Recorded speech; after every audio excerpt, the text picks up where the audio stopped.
have you been holding up? Any adverse reactions? If you start to take a turn for the worse, make sure you tell me right away. You don't need to worry about me, Grandmaster. I'm fine. I mean, I barely did anything, so... What? You're too humble, young man. You played an indispensable role in the battle for Nodcry. We can't thank you enough for your support. Sometimes, when people praise you, it's because you deserve it. The best thing is to accept it calmly and with grace. It's important to learn how to respond to words of admiration. Let's do a quick demonstration. Albedo, that was an incredible feat of alchemy. The pressure was on, but you worked flawlessly at lightning speed to get the job done. Thank you. I can't take all the credit, though. Durin played a big part in forming the alchemical array. See? Did you catch that? A masterclass in how to take a compliment. Okay, yeah. I did work pretty hard to help prepare for the battle. No point denying that. Hey, you guys!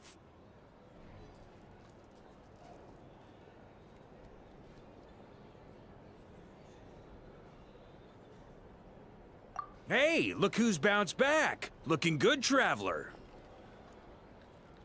Seems like you've recovered. You won't need to take any more medication. Can I get you a drink? Huh? You know how to order at a bar now? You've sure learned a lot recently. Handling a drinks order is ridiculously simple compared to alchemy. Don't worry, I'll blend into society yet. Paimon believes it. You're clearly a fast learner, just like your brother. To be totally honest, though, Paimon didn't quite follow all the details when you first explained the plan to us. Don't worry, that's completely understandable. Unless you're a student of alchemy, it's hard to grasp the principle and how the process works. To put it in the simplest terms, we saw how our enemy stole the power of Kuvaki. And that gave us the idea of stealing his power to turn it against him. When facing an enemy you have no hope of defeating, it's best not to engage them in battle. So, instead of looking for a way to overpower him, we decided to help Columbina get strong enough to at least stand up to him in a fight. For this to work, we had to analyze his modes of attack, confirm who his main target was, and make sure that he wouldn't go beyond the range of the alchemical array. For added security, we prepared a total of 4 arrays. But to mitigate the impact of the battle, we identified one location in particular as the ideal spot, which is where the confrontation took place. The alchemical array absorbed his abyssal power. Then Durin processed it to render it usable by Columbina. That power enabled her to do what would otherwise have been nigh on impossible. What surprised me was that Dainsleif actually agreed to join us. Given his history with Rerir, he had every right to sit this one out. But we're extremely grateful for the decision he made.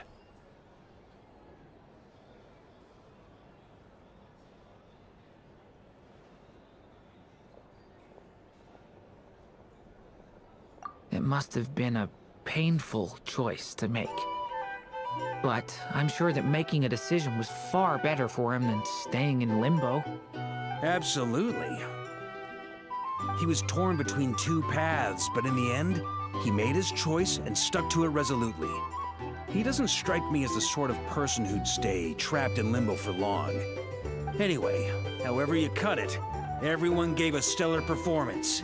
And now, it's time to kick back and celebrate.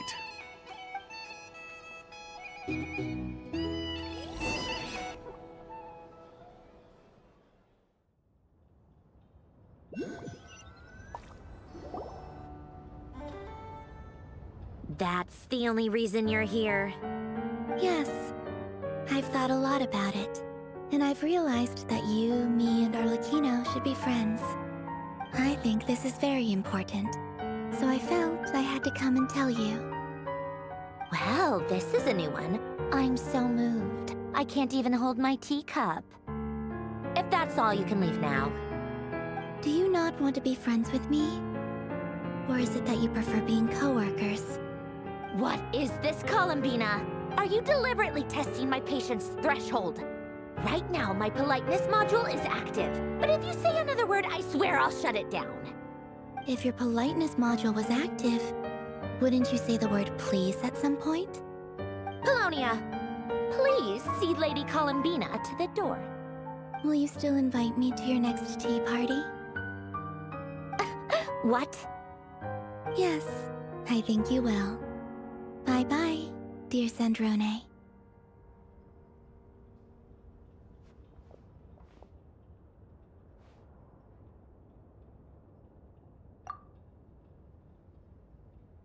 Last time, the Wild Hunt escorted you out. Would you rather I handled it myself this time?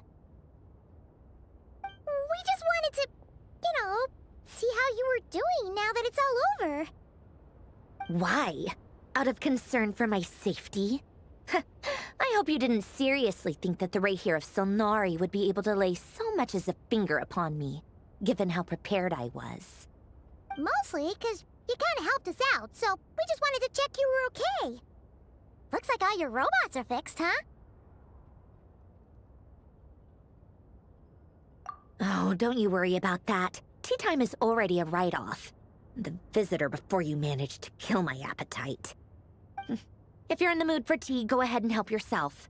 Otherwise, it's going to waste. My coasters are still missing in action, though. Use this notebook instead. Whoa!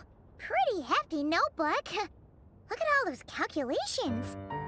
You can ignore those. They're just dumb scribblings. I doodle and write in my free time.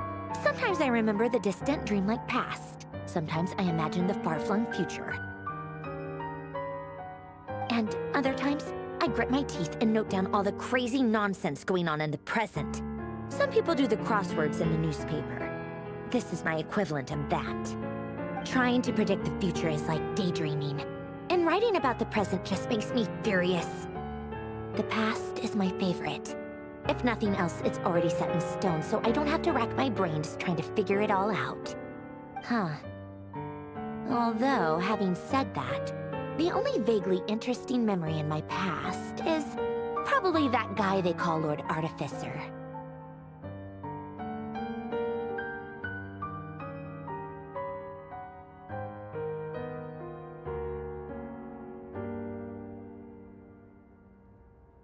Who else? Pretty much all the mecha and Fontaine are his personal handiwork. Wait, are you saying you know him? Like, personally? As a friend?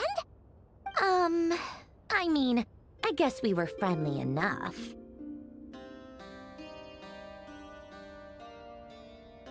Yep. In fact, I'm probably the only normal person left who knew him at all. We used to chat occasionally back when he was still around. Before he passed away, he asked me to destroy all his manuscripts. I honored his request, but I did read through everything first before destroying them. I mean, I couldn't let the genius of Lord Artificer Alain Guillotin disappear like that. Would have been such a waste. So, that's where the formulas in your notebook are from? I just told you, those are my equivalent of crossword puzzles. They're just dumb formulas that I solve for fun when I'm bored. Alain's work was like epic poetry. The formulas in my notebook are just silly little riddles in comparison. Not that there's anything bad about them. I mean, at least, solving those riddles isn't going to hurt anyone. Except me, 'cause I lose a few brain cells in the process. Anyway, while we're on the topic, I might as well tell you about what happened to him and his friends. Alain Guillotin had two close buddies, Renee and Jacob. They spent their childhood years together in the Narzissenkreuz Institute. They were all quite competitive, so there was some rivalry between them. But it was a friendly rivalry. But beneath the friendship and the rivalry ran something deeper, a sense of nostalgia for the past. Unfortunately, childhood would end. The prophecy would come true, the apocalypse would arrive, and the future would never be. A mad dream that would normally only capture the minds of lunatics began to take root in their hearts. a dream of saving the world. And if Renee and Alain had been people of lesser wits, that dream would probably have ended up as something for them to joke about in their older years. But alas, they were some of the sharpest minds around. They nurtured that dream with the full power of their intellect, and it grew into something that ate away at their souls. The first of them to fall under its spell was Renee. Against Alain's wishes, he persisted in experimenting on a mutual friend of theirs to try and save their life. Alain did not approve and parted ways with Renee. It's complicated. Alain wanted to believe that Renee only did what he did for the sake of their friendship. But when he told me about what happened, I could tell he still had some suspicions about Renee's motives. Perhaps the seed that would grow into a nightmare had already sprouted in Renee's mind. Even then, the next time they met, Renee's soul had been completely engulfed by the dream of salvation. His futile attempt to change the tide of fate only resulted in a wave that swallowed up the world, even before the apocalypse came. And although that wave died down eventually, I hear that it just recently came back with a vengeance. As I understand, Renee wanted to live out his dream of salvation once more. But I'm told that the attempted resurgence finally died out for good. At long last, Renee awoke from his deluded dream. Though of course by then it was far too late. What do you think of Renee? Do you admire his transcendent genius? His view that any price was worth paying to achieve the lofty goal of saving the world? Or do you despise him? Dismiss him as an evil madman who wrought havoc on the lives of everyone around him as he pursued his delusional dream? Same difference, really. Just a matter of perspective.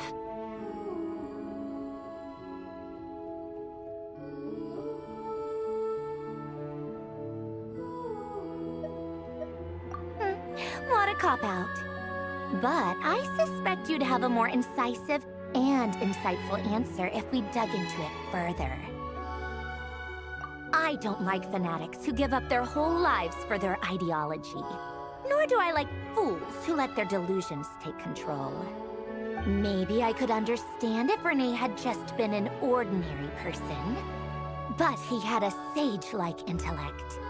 And still managed to get himself lost in the labyrinth of his own desires. Anyway, that's enough about Renee. Now, moving on to Alain Guillotin, the Lord Artificer. He managed to put a stop to the first storm whipped up by Renee. But after that, Alain lost his friends and family. To his credit, I suppose, the loss of his family and friends was purely a tragic accident. It's not like Alain sacrificed them for his cause or anything. After that, the only thing supporting his work was the same dream that had dragged his closest friend down to the abyss. But although the desire to save Fontaine drove him to found the Fontaine Research Institute, Alain continued to reject any form of transcendental knowledge or power. He was suspicious and fearful of it, having seen the way it had affected his closest friend.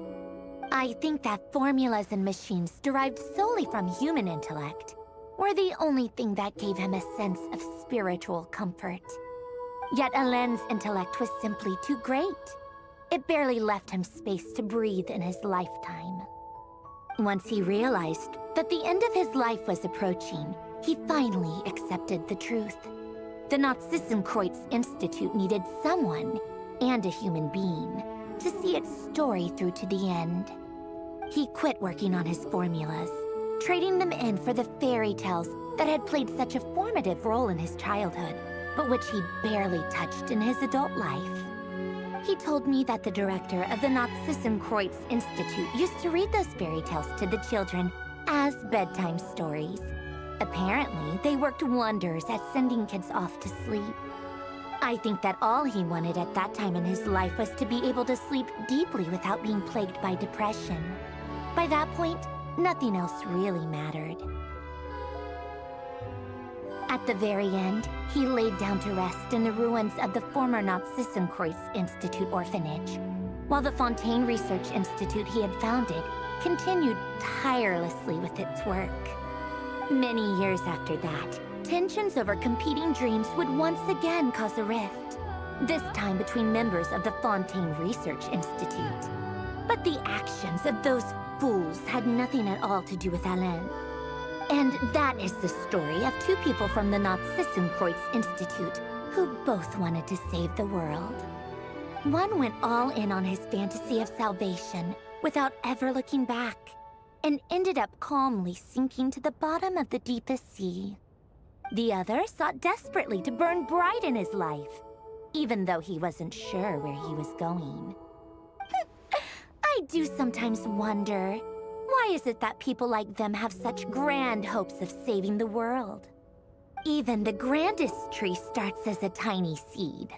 So perhaps, for each of them, their mission to save they were young children with friends and family who met, or maybe they just wanted to find something to anchor them, but instead, the search for their own salvation took them down the rock. Do you think the desire to save oneself is enough of a justification to try and save the world?